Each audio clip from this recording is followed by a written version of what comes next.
Cameron was approaching an intersection with a green light when the driver of a GMC Sierra tried to beat the light and failed to yield to oncoming traffic. Cameron crashed into the pickup truck head-on and spun around 180 degrees. The truck proceeded to hit another vehicle before they all came to a complete stop. Cameron broke his right arm in the impact, but everyone was able to walk away alive and without any other severe injuries. One of the responding officers was absolutely amazed by the fact that the Tesla recorded everything on video and just kept saying how much he loves Tesla. Tesla actually contacted Cameron minutes after the crash to notify him that they detected the collision. Cameron thanked them for reaching out and they helped him call a tow truck and make an insurance claim. The Tesla was deemed a total loss with damages exceeding $60,000. Cameron sent along a message with this story: "Please be patient and stop for red lights." Daniel was driving his Model 3 in Bridgeville, Pennsylvania when he suddenly met a mailman driving the wrong way on the highway. The police were hot on his tail, so we're guessing he wasn't going so fast because he was in a hurry to deliver mail. Dustin was driving his Model 3 on a highway in Ferris, Texas, when the driver of a Kia on his right started to drift toward the guardrail. It looks like the Kia driver noticed what was about to happen moments before impact, as we can see brake lights come on. Sadly, it was too late, and the Kia jumped the guardrail before coming crashing back down. Don't text and drive. This Tesla owner was coming onto a highway on-ramp, merged across all lanes, and collided with another vehicle already in that lane. Our submitter asked to remain anonymous since they were at fault, but they hope you'll learn something from their mistake. The submitter is 85 years old, and they told us this was their first accident in 68 years of driving. Both parties stopped after the collision to exchange insurance information. At the time, our submitter was convinced they weren't at fault and accused the other driver of cutting them off. The other driver described the event exactly as we see it in the video, and when our submitter reviewed the Teslacam footage, they realized their mistake. An insurance claim has been filed, but they don't have any repair estimate or time frame yet. Mark was heading home from work. As he was getting on the highway, he found he had no way to avoid a foot-high snow berm that a snowplow had left all the way across the end of the on-ramp. Both Mark and the SUV driver ahead of him started skidding around all over the highway. Thankfully, there were no other cars behind them at the moment. They both regained control and were able to continue. Marcus was driving his Model 3 in Olympia, Washington when he was passed by a Ford Mustang Mach-E. What the Mach-E driver didn't know was that the car in front of Marcus was a cop car. When the Mach-E driver noticed, he hit the brakes, but it was too late. The police officer lit him up and pulled him over. Marcus sent along this message: "Never try to race a Tesla on public roads. Stay safe."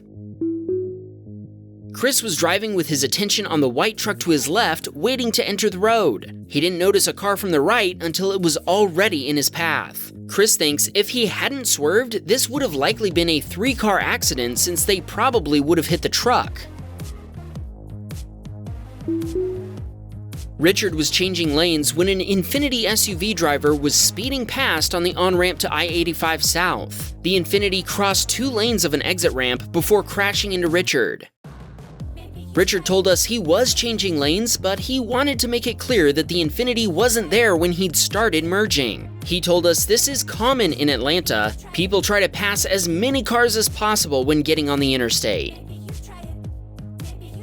It took 4.5 hours for a cop to show up. Richard was driving for Uber when this happened and had passengers in his car. They managed to get another ride and even left Richard a tip. Richard filed an insurance claim through Uber, and the initial repair estimate from the body shop came to $17,000. Richard hopes they'll repair his car and not deem it a total loss.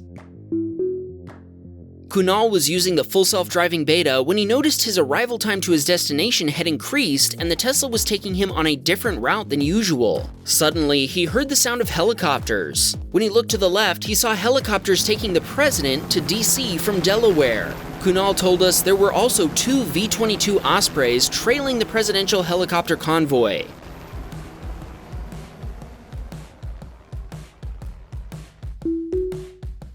Antonio was on his way to work in Houston, Texas when he approached an intersection. He slowed down as a precaution, but the driver behind him didn't.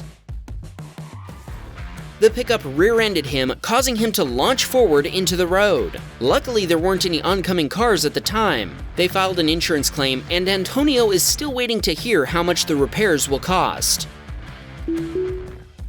Jason was stopped at a red light when two cars collided head-on in front of him. Jason showed the police his Teslacam footage, and they told him that since it didn't capture the traffic lights for the other drivers, it couldn't be used to determine who was at fault. Everyone was okay, but a little shaken up.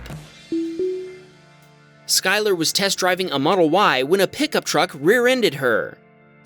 While she was assessing the damage, the pickup driver told her he didn't know she was going to stop. He pulled over and gave her his information. Since the Model Y was a demo car, she then shared that info with the Tesla sales rep after going back to the showroom. After all that, Skylar has decided to order a Tesla. At least we hope she did.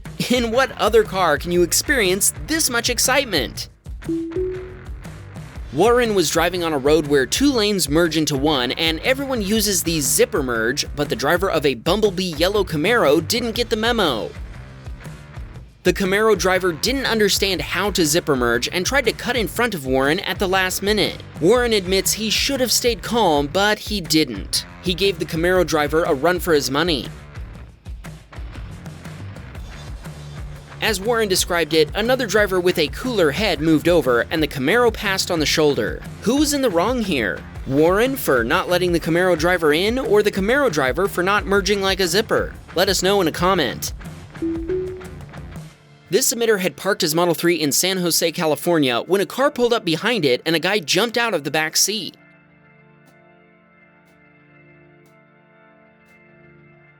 I'm sure by now you can all guess what happened next. The guy smashed the quarter glass and folded down the back seat to look in the Tesla's trunk. The trunk was empty, so the burglar fled the scene, leaving our submitter with a $500 repair bill to replace the quarter glass. Ryan was driving his Model Y in Hopkinsville, Kentucky when he passed someone transporting a greenhouse using horses. Ryan's son Sawyer introduced him to our channel and was an avid viewer even before they had a Tesla, so shout out to Sawyer for scoring us another subscriber. Calvin initially sent this video of his interaction with an angry security guard half a year ago, but we had to retract it since the case was about to be settled in court and this video was part of the evidence. The case is finally settled, so let's take another look at this story from the beginning. It all started when Calvin was dropping off his wife to pick up a late lunch. This is a fire lane, so parking here isn't allowed, but the city of Markham bylaws define parking as the halting of a vehicle except when loading or unloading goods or passengers. After he dropped her off, it was unsafe to move his vehicle because of a car in his blind spot and another car in front of him driving the wrong way. His wife came back, but by then, a security guard was practically screaming at Calvin. Calvin explained he was loading a passenger, which is allowed in a no parking zone, but the security guard just started swearing at Calvin. At that point, Calvin fought fire with fire, but he told us he said nothing hateful or anything that would cross the line. The security guard ended up writing Calvin a ticket for illegally parking in a fire lane. The security guard also claimed that Calvin tried to run him over, but the footage clearly shows he walked in front of the Tesla when it was already moving slowly, a very unsafe thing to do. Calvin beeped the horn at him out of annoyance, which is why the video cut off. Eventually, he was allowed to leave the scene and get away from someone Calvin said looked like he wanted to beat someone up. After a hearing, Calvin's parking violation was thrown out. The Teslacam video was presented as evidence for his defense and was crucial in securing the acquittal by showing that he wasn't actually parked at the time of the incident. Calvin doesn't think he would have won the case if not for the video. After coming home in his Model 3 after picking up some diesel for his tractor, yes, he drives his Tesla to buy diesel, Eddie's Tesla sent a signal to open his garage door. After unloading the diesel cans from his trunk, he returned to the car and made a U-turn in his driveway so he could back into the garage, which he does every time he gets home. After selecting reverse, he was using the backup camera to back into the garage, but he didn't realize that the car had sent another signal to close the garage door. As he pulled into the garage, he heard a faint noise, so he stopped and searched the screen for the cause. Seeing nothing, he checked his rearview mirror and saw the garage door attempting to go back up. The car had thought he was leaving and had told the garage door to close again. Eddie decided not to make an insurance claim to avoid raising the premiums on both his car and home insurance, so he's paying for the repairs himself. Repainting the Tesla's trunk will cost $600 and replacing the garage door will cost $3,800. Fixing both will take 3 to 4 weeks. Leon was driving his Model S in San Ramon, California, when a driver on his left got totally distracted and turned into his vehicle while crossing an intersection. Leon filed an insurance claim and everything was settled smoothly. Leon sent a shout out to the other driver for being such a good sport. The total repair cost came to $10,000. Steve-O was slowing down for a red light in Pembroke Pines, Florida. When the light turned green, an SUV rear-ended a Honda. Now we know how Hondas build up power for Honda bumps. Steven was on his way to work one morning in New Orleans, Louisiana, and let me tell you, New Orleans traffic is different. Traffic was moving slowly, and there seemed to be some sort of jam up ahead. Get it? Jam? Yeah, you get it. This view is actually from between floats 21 and 22 in the Orpheus Parade during Lundi Gras. This is definitely a different view of a parade. Steven was one of several EV drivers driving parade marshals scattered throughout the Orpheus Parade on this evening. The marshals were in and out of the car, monitoring the parade, dealing with problems, and occasionally hopping back in the car to take a break. Steven said he saw lots of things, maybe too much. Actually, he spent 5 hours looking at the back of Float 21. Hey, you also get to see lots of things, 20 clips every Sunday. All we ask in return is that you consider subscribing if you like our videos. It's wild, but 1 million subscribers actually seems achievable. See you all next week.